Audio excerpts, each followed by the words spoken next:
have a big, the big question this year is this ready for mass adoption or not?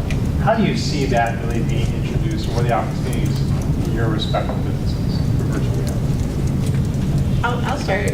We're seeing more people ask about it, and we make plugins for whatever screen, including the ones that might be around your eyes. But I think it's really interesting as people are questioning, is this another 3D TV, which many people would be like, oh, that really didn't go very well. I've seen VR, I've done some demos with other folks, and it's an exciting experience. As a storytelling vehicle, I think it's really great, very hard to create content, and that is even harder than 3D to create content. But certainly the buzz factor, so it's something we're taking notice of because people are asking about it. Personally, I think it'd be fun. It's just geeky. People will worry about 3D glasses and not having a helpful headset on and interacting with other people. It's got to overcome a lot. But rich experience. You can do it with your, Google has their little cardboard, portable cardboard, so there are other ways of experiencing it too that don't have to be as expensive or as crazy. I mean, I think, I think Comcast and virtual reality, it feels like we're well positioned just from a, consumption perspective when you're dealing with bandwidth constraints, and virtual reality is going to be a hog if it does catch on, right? If 4K really starts to catch on, we're going to start to see more and more bandwidth constraints that a company like Comcast will be able to take advantage of. It's tough because we're working with the Braves over at their new baseball stadium. We're actually putting in a virtual reality station at the Xfinity Rooftop Lounge. And we're toying with a lot of virtual reality producers on developing content that gets the baseball experience. Can I see what it's like to have a 90-mile-an-hour fastball come through? And so I feel like we're just scratching the surface at this point. But we're going to be in a position to be that delivery mechanism for if it really does catch on. Well, I like it, just sort of playing off of something you said. Yeah. And before I started with this company, I was working at Georgia Tech, and we did a lot of augmented reality, and I love seeing that mixed reality, especially with sports. So if you're in your arena and you got your cell phone and you're looking out, and here's the stats for the guy in first base. Oh, you're looking into the end zone, and there's the coupon for your, because you're clearly not watching the game, for your beer or your popcorn or whatever. So I really like seeing mobile used as augmenting the environment that you're in, whether that's through video, and it could be video content as well as just other ways. Well, you're certainly not watching the Braves this year. Well, actually, it's augmented reality. They're actually winning. That's right. That is very There's no kind of reality at all. That's fantasy.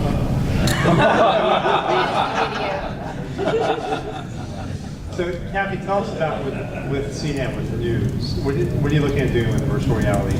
So you have to probably cut me off because it's one of my favorite topics, and I'll not shut up. I'm not real shy, in case you couldn't tell.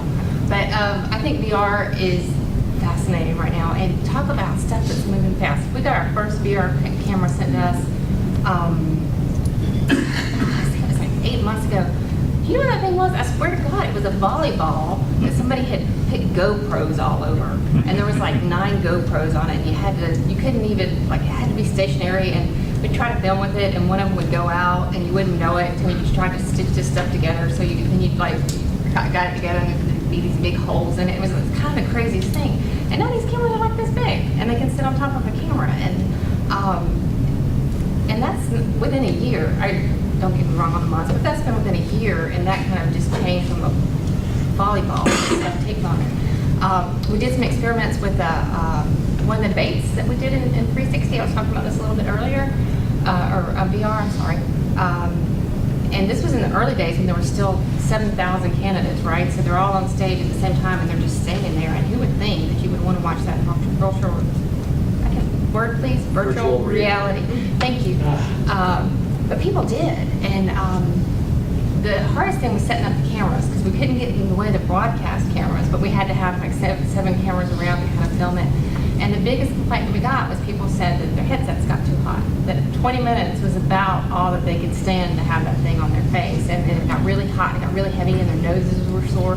But they enjoyed the experience, they enjoyed the content. And for the life of me, I don't know what they were looking at. They're looking back at Trump's head. I guess. But when you think about it from a news perspective, so what are we going to do with that? And so that was kind of a novelty, and that was something to experiment with, play with. But we have a lot of long-form program also, so you can imagine, just imagine an episode of Anthony Bourdain where he's out exploring and he's traveling and things and he's talking, but you can kind of look around yourself or augment it. You know, we talked a little bit about that. One of the ideas that we kick around is this is also fantasy, but in my mind, this is where I'd like to be. We're doing a special on the Berlin Wall, and you're there where it used to be, and you can say, hey, look, over here, this is where it was, and you've augmented that, but it's all also in virtual reality. So it is real, but then you're augmenting it with what the wall used to look like before it came down. So what a great learning experience, and what a great way to explore history in the world and to really feel it and experiment with it. We just got one of those Vibe, is it Vibe? Vibe that has the paddles. We just got those a couple weeks ago, and we're playing with that. And that it has paddles, so you can interact with things, and you can open a door, or you can pick things up and move them. And I mean, if you look, kind of doing it, the best thing in the world. We're trying to get some money for some stuff, so we're trying to explain to our finance people what this was. So we took a bunch of headsets, and you talk about the man in the gray flannel suit. So here's a big long table, you know, of very nice accountants.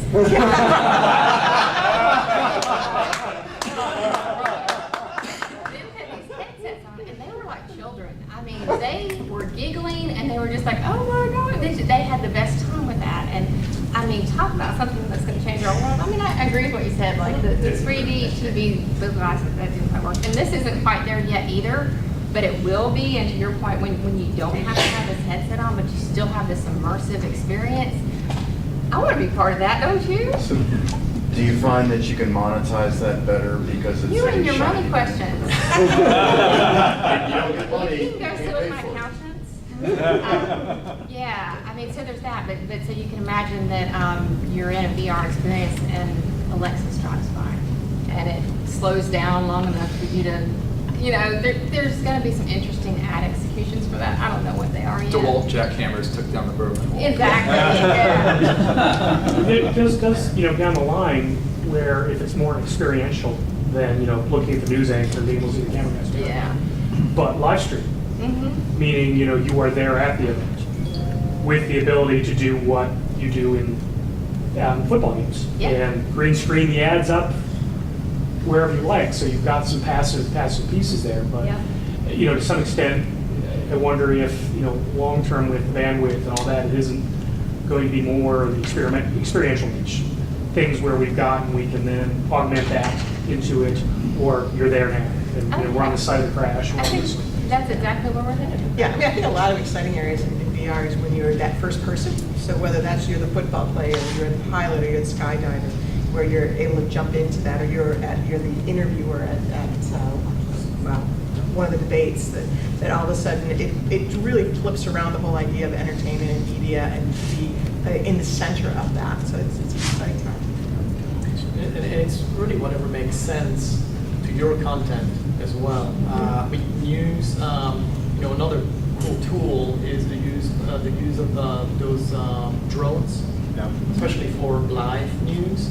And so a bit different from VR, AR, but all of a sudden you can get 5 or 6 different streams, and you can collage an experience that is going to look totally different. You can look at things from different angles. So it's whatever makes sense to the type of content that you're playing with. Yeah, that's great. All right, let's open up this questions audience. You have any hand up for one? So in the last 10 to 15 years, augmented reality has been used for entertainment purposes, for gaming and for sports. So as representatives of your company, what do you think is the #1 priority for your user experience? Besides gaming and monetization. As many things. Keep them longer. Yeah, I would say #1, and it is engagement, and it has various reasons but why would someone come and stay? What can you do, whether it's through your user interface, or whether it's through your content, or whether it's through dynamically pushing content to somebody that's relevant? I think it's that engagement term that says, what is it, that magic that keeps people coming to you and staying with you? Is it engagement for clickbait? No. I mean, in fact, Time Warner and Turner just had their upfronts this week, and they were talking about reducing ad load to say it's about smarter ads, not about longer or pop-ups. So having it relevant, so I think that the industry's moving that way, and that's part of the engagement. If you're engaged, you don't mind being served up certain types of advertisement. And the reality is the content has to be monetized. Otherwise, it's a hobby. So how do you create that? What are those business opportunities that people are willing to accept that aren't intrusive and annoying? Taking advantage of a live feed.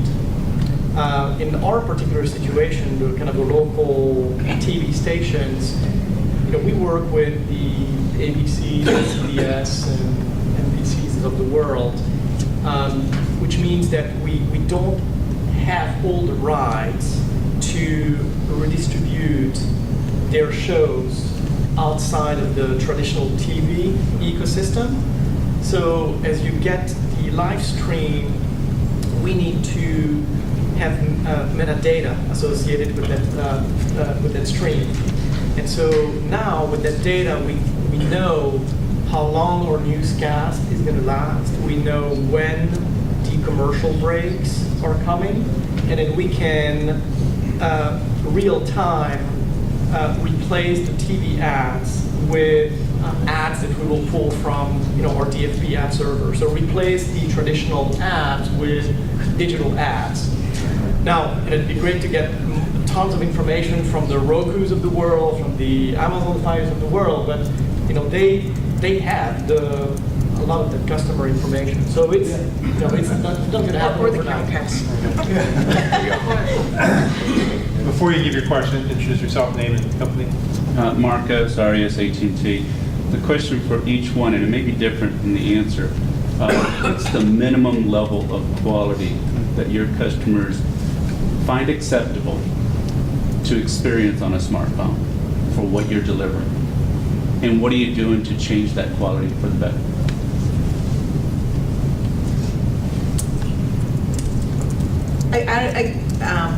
This is a little bit more of a sales pitch. I think that we exceed their lowest level. What we do is use their GPU on a device, so we'll give them higher resolution than they think possible. So resolution, crispness, motion are all things that are problematic in mobile. And what we're trying to do is through more game engine processing to say, no, that we can solve that, make it easier. So being able to scale is a big challenge, whether that be on your iPhone and scaling dynamically or going phone to phone. And those are some things that are, to me, are part of the experience and how well that your rendering is and how well what you see on that device. I think we exceed where our customers are because there's sort of a understanding of, well, that's it, that's what it is, we'll continue to move forward. But I think that's improving. Especially, we're talking about video, so there's a lot of other aspects on the video side. I think there's that resolution, that crispness, that motion and fluidity as you scale. I think it's the whole thing, though. I think part of what we struggle with is, do you sacrifice speed and load time for quality? And very rarely do we get complaints from our consumers that your video quality was bad. What we get was, it took forever to download, it stuttered, it stopped, it won't play. It's more about the function. I think people are still, I don't think they will be in the future, but I think right now on a phone, they're willing to accept a lower quality. Now I think when you get the tablet, especially like the Samsung HD, they've got an HD tablet, they've got several really high quality tablets now. I think people expect a better experience on a tablet, so you have to be more cognizant of that there. But I think also if you have a tablet, you're more likely to be in this, you hear all the time, in the lean back experience where you're probably connected and you're not quite as concerned about the load time. But I think on a phone right now, obviously we want the highest quality available for your network and your phone, but more important to your tablet. Yeah, I don't necessarily have anything new to add. I can't say that we have I've identified a pixel rate that we think we have to achieve by any means. But utilizing TV Everywhere apps that we have, our Xfinity TV apps, obviously we want it to be optimized. I couldn't tell you what that rate would be. I'm trying not to spend too much time on that because to me, the vendors that we're using, that should be their job. And the way we do it, I think we do 9 different renderings. So it will work if you're on a crappy 2G device. I think there's still some video streaming device on the 2G. But it also looks really good if you are on your AT&T Uverse with lots of bandwidth on your big flat screen. I would say if I had to pick, I'd rather offer something somewhat pixelated but faster to the user than having a spinning wheel, which is really, really annoying. Yeah, you're gonna lose them. Pascal, actually, a really good point, which ties into Ed's piece, metadata. That at the end of it all is having information and being able to act on it. What are you all doing, or who is out there that is looking, live streaming again, is people working on AI and data that is doing on-the-fly segmenting and tagging so that you can act on data coming through so that, when you're pulling the X1 stuff, you're getting data back on there. What's happening in this area in terms of being able to capture the information so that it is, at least at some point, collectible so we can act on it? But on the kind of the local news side, there is some engineering work that needs to happen on the broadcast side so that you can tag the stream. And then you work with vendors, and it can be on the cloud, it can be a physical box that can allow you to read those tags, and then you can make decisions based on those tags. So you've got a broadcast engineering component and then a kind of decoding device which can live on the cloud to make all those decisions. Yeah, and I would say for Comcast, utilizing that metadata really comes in with the X1 box in that, being able to suggest programming based on patterns of usage is one of the key differentiators of what X1 is delivering to consumers today. So if you suggest that you have interest in Brad Pitt movies, you're going to start to see those recommendations come through on the X1 engine. Do you like Brad Pitt? I was appealing to the audience. Lots of Brad Pitt fans out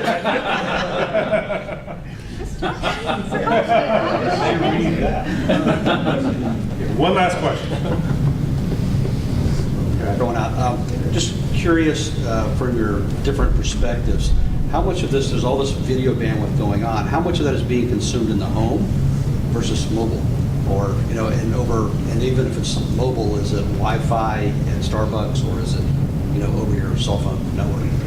Well, so I can start with, Or on 400.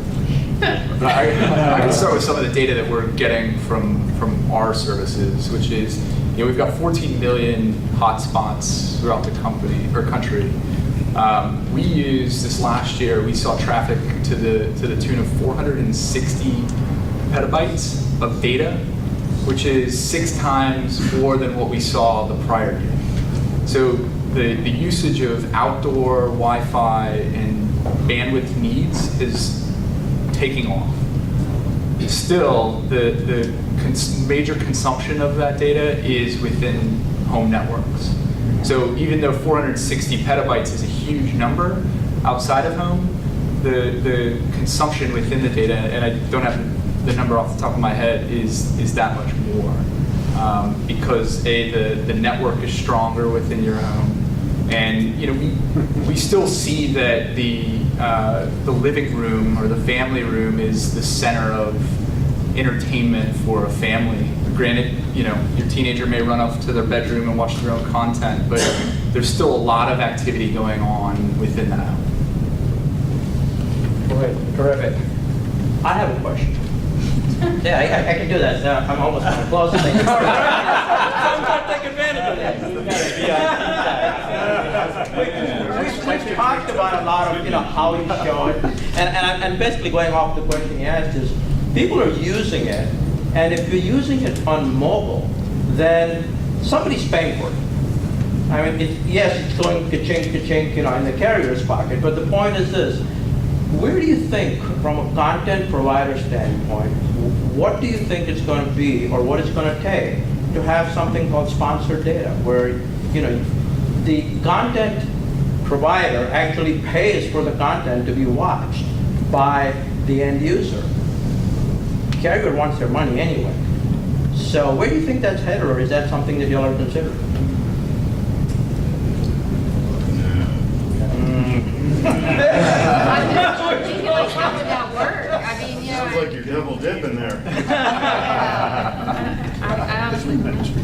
So some years ago, they were selling these PCs and they paid you to watch it. How did that work out?